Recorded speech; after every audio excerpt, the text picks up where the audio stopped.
नमो तस्स भगवतो अरहतो सम्मा संबुद्धस्स।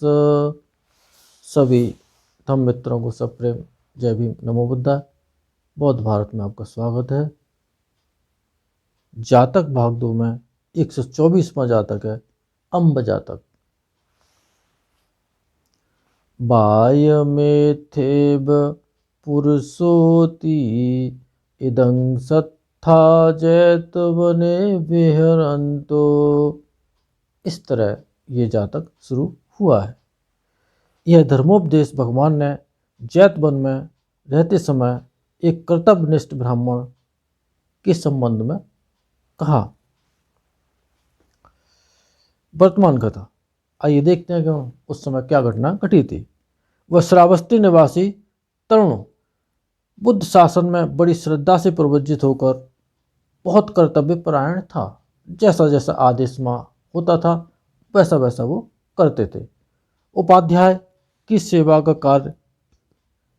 उपाध्याय आज तो एक ब्राह्मणों का टाइटल हो गया है।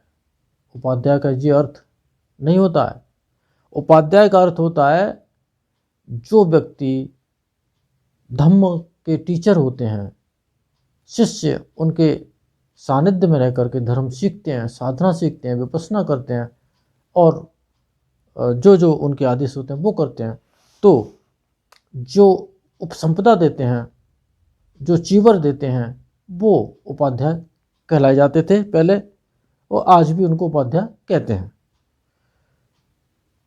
पीने का पानी तथा खाद्य सामग्री आदि रखने, उपोषद घर जहाँ जहाँ भिक्षु सामूहिक उपदेश करते हैं वो, तथा जनता घर यानी कि अग्निशाला जो जहाँ पर आग जलती हो आदि सुव्यवस्थित कर रखने का कार्य सब भली भांत करता। 14 बड़े कर्तव्यों में और 80 छोटे छोटे कर्तव्यों को सभी को पूरा करता। बिहार में परिवेण में बैठकर ध्यान करने के स्थान में मार्ग में झाड़ू लगा साफ रखता। मनुष्यों को पानी देता। लोगों ने उसकी कर्तव्य निष्ठा पर प्रसन्न हो उसे 500 स्थिर निमंत्रण दिए। इतनी मेहनत पूरी तरह से अनुशासित तरीके से करने से उनको 500 स्थिर निमंत्रण मिले। अति लाभ सत्कार की प्राप्ति हुई। उसके कारण बहुतों को सुख मिला। धर्म सभा में भिक्षुओं ने बात प्रारंभ की। आयुष्मानो, उस भिक्षु ने अपनी कर्तव्य निष्ठा से बहुत लाभ सत्कार प्राप्त किया है। इस एक के कारण बहुतों को सुख मिला है। और एक ने इतनी मेहनत करी और पूरा संघ जो परिषद वहाँ पे था उन सबको लाभ मिला।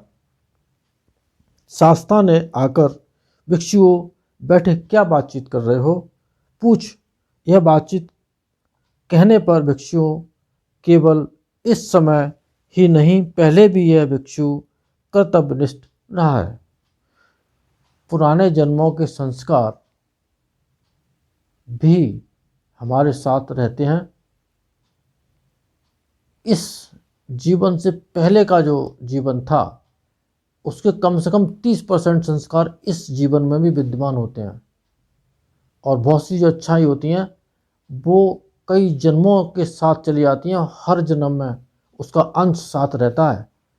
उससे भी विद्वान लोग या ज्ञानी लोग, प्रज्ञावान लोग जान लेते हैं कि उसके आचरण से जान लेते हैं कि ये पहले क्या था। इस तरह से इस अकेले के कारण 500 ऋषि फल फूल के लिए न जाकर इसी के द्वारा लाए गए फलों से जीवन यापन करते रहे। यानी कि 500 ऋषिगण जो थे वो आराम से ध्यान साधना अपनी जगह पर करते थे।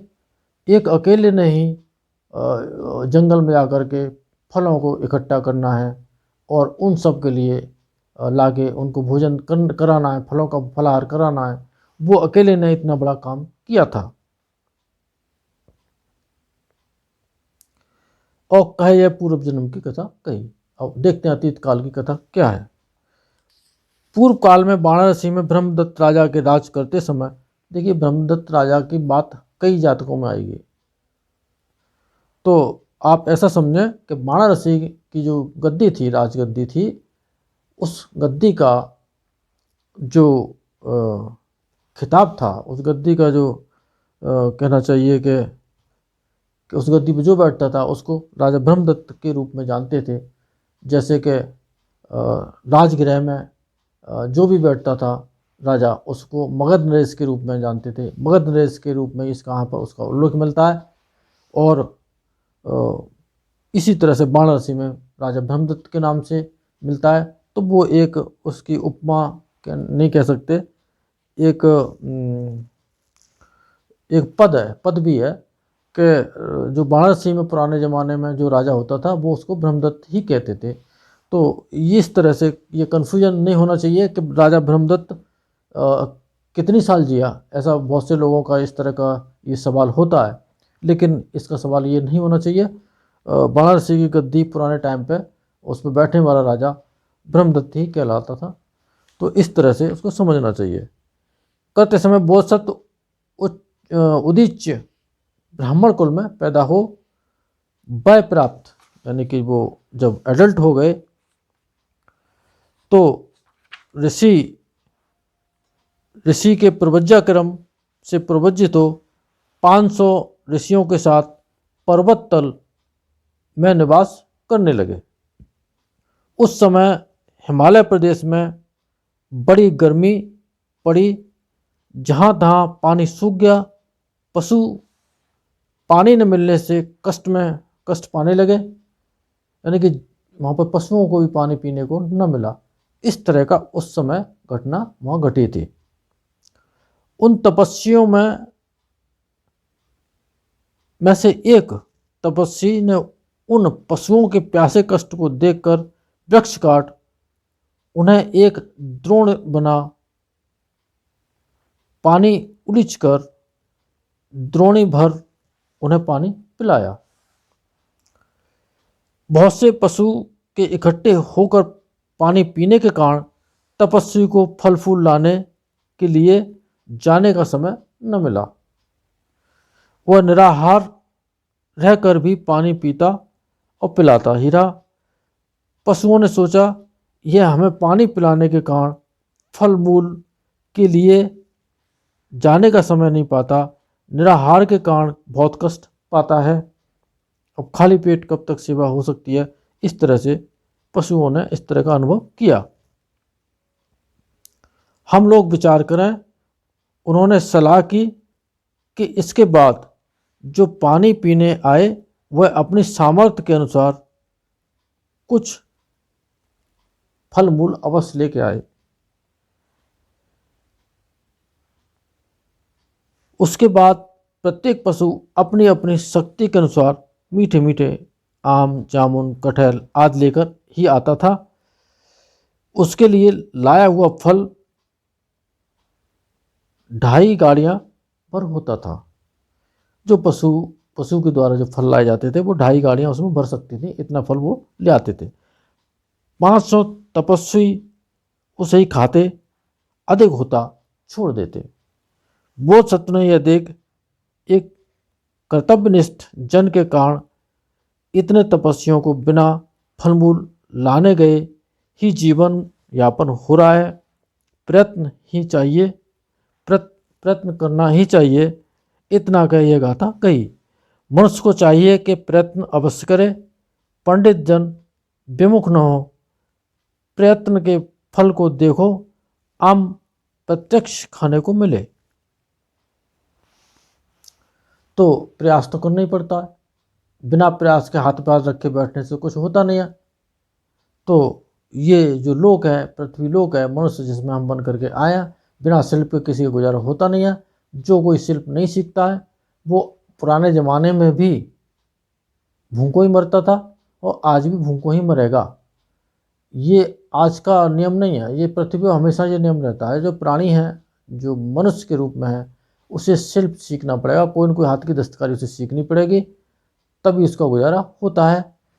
तो पुराने ज़माने से शिल्प सीखने का जो तक्षशिला में बार बार जिक्र आता है, इससे सभी बच्चों को ये समझना चाहिए कि उन्हें हाथ की दस्तकारी ज़रूर सीखें अपने उम्र रहते रहते, और बहुत से शिल्पों को सीखें। तो ये कथाएं इसीलिए रखी जा रही हैं, ये केवल मनोरंजन के लिए और जो है ज्ञानवर्धन के लिए नहीं है, शिक्षा के लिए है। तो इस तरह से